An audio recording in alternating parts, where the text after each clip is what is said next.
Aronofsky specifically wanted a game that involved actually Randy's character, Randy the Ram, and so they created this playable demo with the kind of 8-bit style and the music to incorporate that time that it would have come out. So that's insane detail.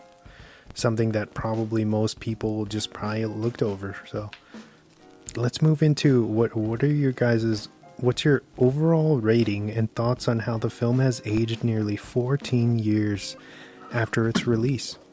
I mean, I think it's aged well. You know, I think if you were to, I mean, I'm sure James can speak to this, but if you were to watch this today, I mean, other than the fact the way it's shot and everything, you wouldn't be able, you know, you couldn't tell that it didn't take place today, is what I'm trying to say. But yeah, dude, like I said, I after viewing it for the show, it's definitely in my top 10, and 5 out of 5, 10 out of 10, it's near perfect, and one of the better character studies that you'll see. I'm really surprised that no one has says like Mondo or anyone has put out the score.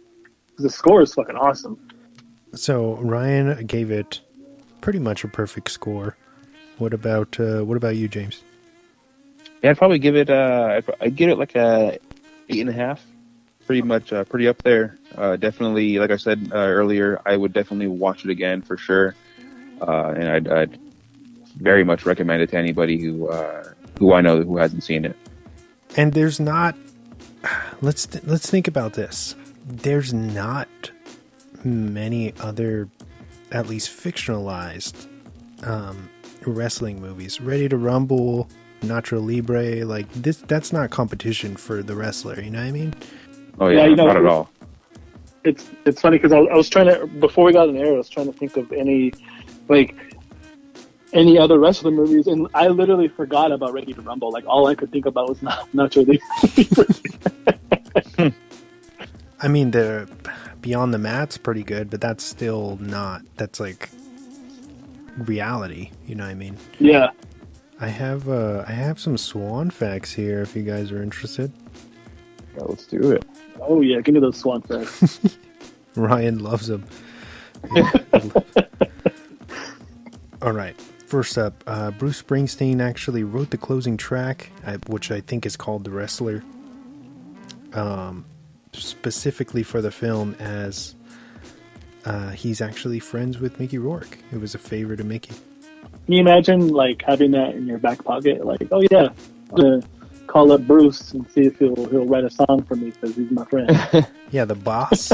God damn. Guns N' Roses frontman Axl Rose actually lent the rights to the Sweet Child of Mine track for free, also because of his relationship with Rourke. With Mickey being the method actor that he is, he chose to actually cut himself during filming in the ring rather than use special effects or CGI. So when you see him do that with the razor blade, he did that for real. Holy shit. That's crazy. To be authentic. Yeah. Sandy was like, "Do they really do that?" I'm like, "Yeah, that's how they get blown."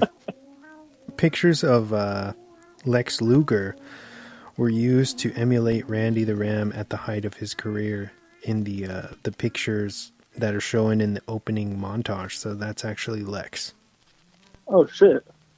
During that year's WrestleMania, the WWE helped promote the film by creating a storyline that pitted Chris Jericho against Mickey Rourke. Although the match never happened, Rourke ended up decking Jericho in the face. So the CZW arena shown for the hardcore match scene featuring Necro the Butcher is actually the ECW arena located in Philly.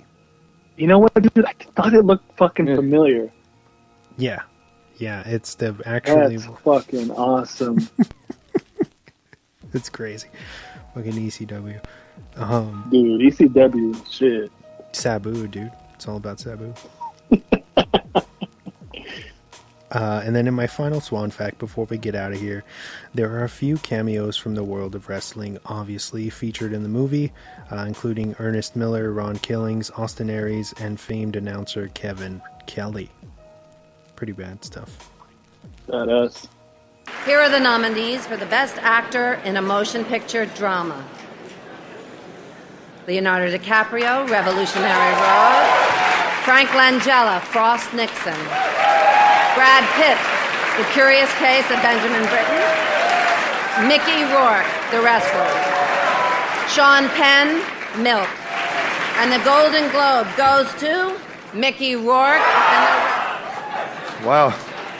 This has been a...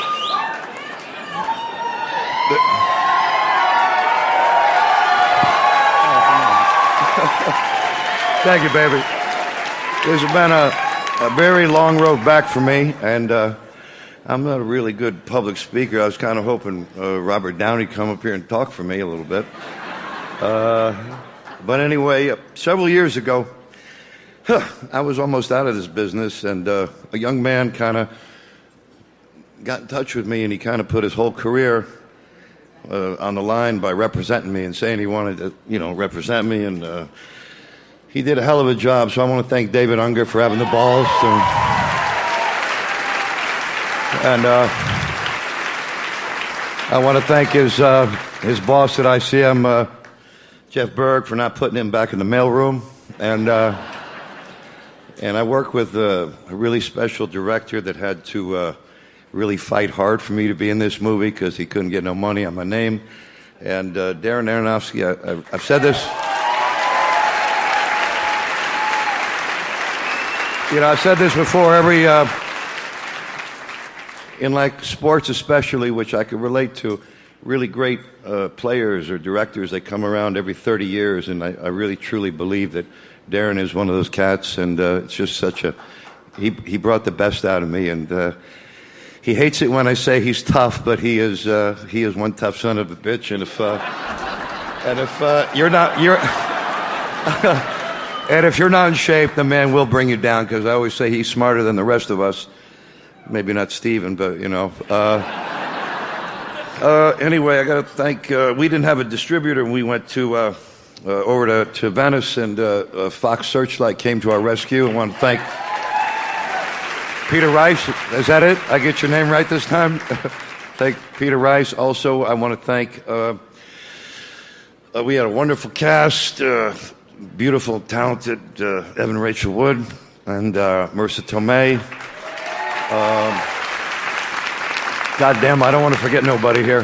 Axl Rose, we had no money. Axl stepped up to the plate and gave us Sweet Child of Mine. Like to thank also somebody who broke his balls a lot. He was the producer, Scott Franklin, and like to thank all my dogs, the ones that are here, the ones that aren't here anymore, because sometimes when a man's alone, that's all you got is your dog, and they meant the world to me. And I want to thank Bruce Springsteen for everything, brother. I love you. Thank you so much. All right, guys, that pretty much wraps up our discussion for The Wrestler. It was very fun. James, do you think you will be able to come back next week? Yeah, I don't see why not. As long as we can get a day locked in, I'll know my schedule for sure, what day I'll have off and everything like that, probably tomorrow. But yeah, I don't see why not. All right, so since it's your first time back in a while, what movie would you like to talk about next? Oh, man. I think I talked to you about this maybe when I was going to attempt to come back on maybe a couple of weeks ago, and it just didn't happen. I want to do Face Off.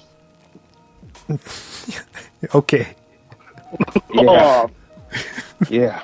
I probably haven't seen that movie in a pretty long time, but I want to get into it. Yeah. John Travolta and Nick Cage. Rage Cage, yeah. Before the Rage Cage, I guess. Oh man, I haven't seen that movie in a long time, so I'm very excited. I wonder if it holds up. That's my only issue with that, but I'm sure we'll talk about that when the time comes. Yeah, for sure. I got a question for you, James. Yes. Where can these lovely people find us if they're just stumbling upon this episode out of context? Oh man! So if you're just finding this podcast and you like what you hear, go ahead and give us a 5 stars, a positive review. We are pretty much on every single platform that plays podcasts, whether it's iHeartRadio, Apple Podcasts, Google Podcast, a whole bunch of other ones. Basically, like I said, anything that plays a podcast, we're pretty much on it. Just search Drop the Mic, you'll find us there. Like I said, like us, give us a thumbs up, 5 stars, positive review. Hopefully you enjoy what you listen to, and if you think someone else would like this, send them a link to all of our episodes. We have a huge catalog of previous episodes. Like Wes just said, this is episode 266, so you got 265 other episodes that you can listen on. And if you're feeling, if you want to go back to the very beginning, those episodes are a little rough, but they're definitely a fun listen. If you want to see how far the show has come, definitely check those out as well. We have an Instagram that we post, our weekly movie focuses, Rex and everything like that. Me and Wes are both attached to that. It is at @dropthemic_podcast. Like I said, comment on there. You can tell us if you love the movie that we did, or if you hated it, or if you have a rec that if you want to see a movie, want to hear us talk about a movie that we haven't done yet, go ahead and you can either DM us or write a comment and tell us what movie you'd like to hear us talk about. Very well done. Very well done. It's been a while since I heard that. I know. It's like riding a bike, man. I just got to, never forget. For sure. All right. Well, I wanted to thank you both, of course, Ryan, for returning. I hope you had a lot of fun. I hope this episode exceeded your expectations. Oh yeah, I did. It was a fun time. It was cool. Like I said in the beginning, it was cool being on with both you guys. I've been a fan of the show, so yeah, dude, good time. Yes, pleasure meeting you too, man.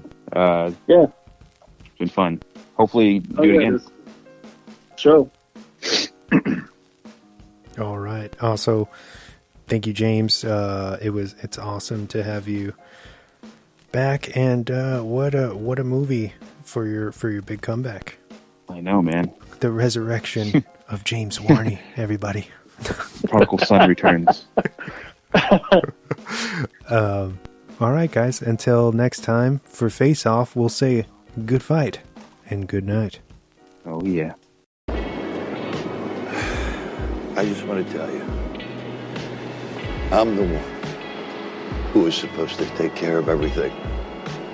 I'm the one who was supposed to make everything okay for everybody. It just didn't work out like that.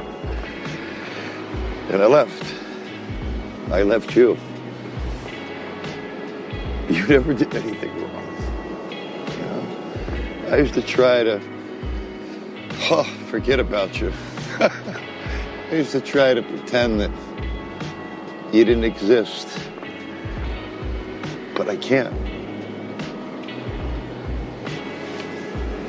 You're my girl. You're my little girl. And now I'm an old broken down piece of meat. And I'm alone. And I deserve to be all alone. I just don't want you to hate me.